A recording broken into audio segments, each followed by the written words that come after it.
What's the first word that comes to mind when I say the word school? I'm sure for many of you, it's boring, tiring, maybe even fun. But for me, I consider it to be bittersweet. This is because I have a real love and passion for learning, but because I deal with chronic illness and Crohn's disease, it's often sidelined.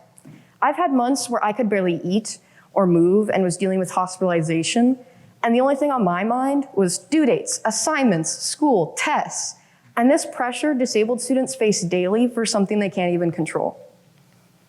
With that being said, I have a question for all of you. How much of our educational system fails to provide equity and accommodations to disabled students? Now, to answer this question, we must think about what contributes to our topic. One of the biggest things being equity. We must define equity and learn the difference between equity and equality. Equity in education is typically achieved when students are given resources and assignments based on what they need to learn. However, equality is achieved when kids are given basically the same or similar resources. This image is a great demonstration, as it shows when everyone is given the same box with equality, they can't all quite see over the fence. But with equity, they're given boxes based on their height, and they can all see over the fence. Think of the boxes as resources and accommodations, and seeing over the fence as our education. We need these things to be treated fairly in schools. Now that we know equity, we can see how schools choose to provide equity to disabled students in schools. They do this in two main ways. One of them being the File 4 Plan. The File 4 Plan is part of Section 504 of the Rehabilitation Act. This act is meant to prohibit discrimination against disabled students. The File 4 Plan is a plan of accommodations, and you are eligible for it if you have a mental or physical impairment that substantially limits one or more life activities. This can include anything legally considered a disability, including mental health and chronic illness, which is also usually looked over.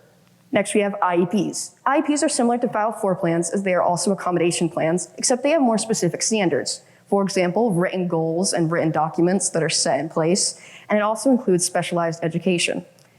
There are 13 categories that are eligible for disabilities for an IEP plan. Now let's go over, now that we know what these two ways are, let's go over what accommodations actually are. There are different categories: presentation, response, setting, timing, and schedule and organization skills. For example, if a student has sensory issues and needs to take a test in a different room, that'd be a setting accommodation.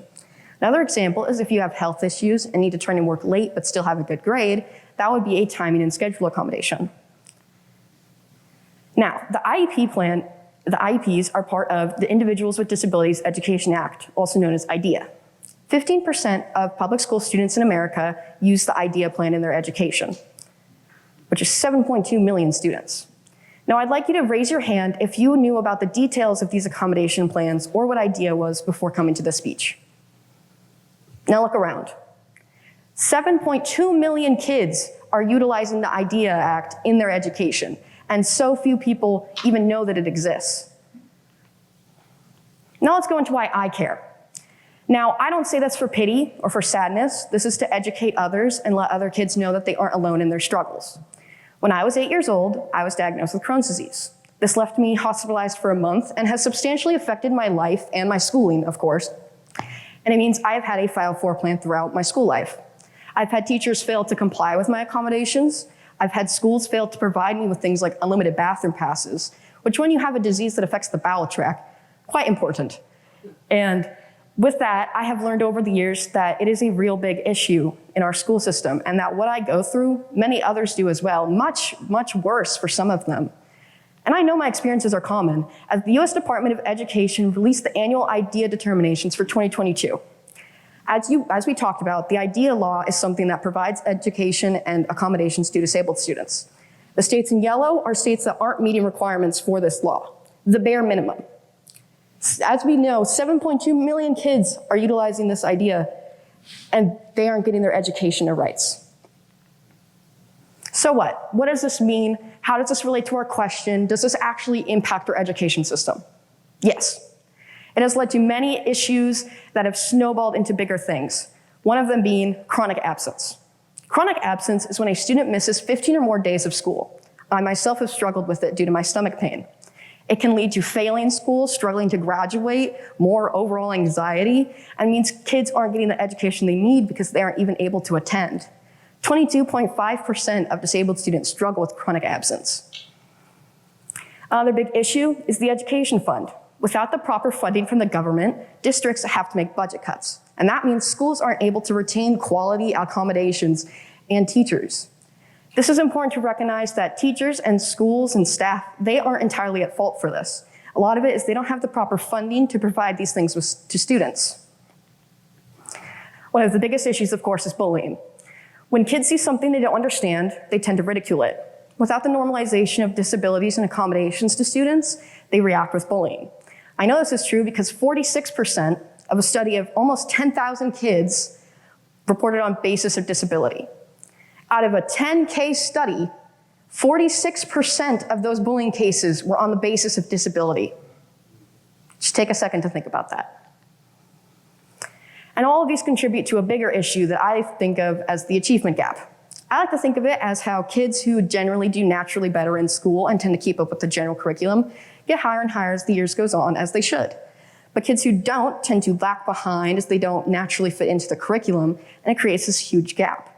And that means that with disabled students, they tend to be 28 to 40 points behind on their report cards. And that is because they aren't getting the proper education they need to meet up to the standard of other kids. Now, the most important thing is how we solve these issues. There's many ways we can solve, and let's go into that. One of them is mandatory district-wide meetings for teachers about accommodation plans and disabilities. I believe this is extremely important because it would help teachers understand how to include this into their planning and schedules, and could also provide equity for them, as when we want to have safety in schools for disabled students, we must also take into accountability the disabled teachers that need equity. This can discourage bullying from teachers and discrimination to students. Another important thing that would decrease bullying is normalization. As we discussed earlier, when kids don't know something, they tend to ridicule it. If we educate younger kids on disabilities and accommodations and equity at a young age, they are more likely to not bully these other kids. If you have children or young people in your family or you're a teacher, I highly recommend teaching them about these things. Another big part of this is resources. A lot of these kids don't have access to speak their voice, and a lot of the time when they do, they are silenced. It is so important to have counselors that understand, to have things set in place as resources for these kids to go to when they experience violations of their code. It is so important. Another thing that we tend to look over is that race, religion, gender, sexuality, and more can all influence a disabled person's experience. When we are looking at equity of one group that is being discriminated against, we must acknowledge all of the groups that this is happening to, as equity is a bigger problem that we need to address. But it's not all bad, of course. There's many bills and laws that have been passed that make our schooling better. There's equity advisory committees mandatory in our districts. There's teachers and students and staff working every day to make our schools a better place for these students. And the fact that I'm able to stand here today and discuss this topic shows that we are making progress. And that is something to be proud of, that we can have a discussion about this. Now let's go into how you can help. As we've been addressing all of us as a community, you is what we're going to talk about now. Support. I think one of the best things you can do is listen to people you know. Listen to anyone, their stories. When discrimination and lack of equity is with them, it is important to just listen and be there for them. Also supporting disability services and unified sports. Anything you can, just as you would support anything else. It's also important to recognize that discrimination against disabled students doesn't end when they graduate. The discrimination will typically follow them throughout their adulthood life and into the workplace, at the home. It's important to make those places an equitable environment as well, as it'll always affect those places. And as we mentioned earlier, funding can always be tight with schools, and it's not their fault, and it's important to recognize that donating to schools and disability services can be amazing for their funding. Now, I'd like you all to take a second to evaluate how you treat others. How the school system may have reinforced ableist beliefs on you that you may not even think about. Do you get upset when people don't read as fast as you or understand what you're saying as quickly? Do you see people as different because they aren't in the same classes as you or they act differently than you? Or maybe you make a joke at a disabled person's expense because it's just a joke. And I may be sensitive, but these things can snowball into bigger issues, and it's important to recognize how we treat others affects these big things. And don't stay silent. When you see the discrimination of these kids, as I mentioned earlier, who typically are silenced, it's important to not stay silent when you see that treatment of others, to be there for them, to recognize it. This affects all of us. When we have a better community, it means better lives for all of us. When people are getting the education they need, getting more job opportunities, it means we can all lead happier lives, and that is really important for our community. School should be a safe place for students to learn, not a place to fear for years. And I think this quote really encapsulates what I want to talk about in my TED Talk. Every student can learn, just not on the same day or in the same way. Disabled students don't need to be fixed into a way to learn. They just need to be taught in ways they can learn. And I'd like you to all think about our question from earlier and answer it in your heads. How much of our educational system fails to provide equity and accommodations to disabled students? Thank you.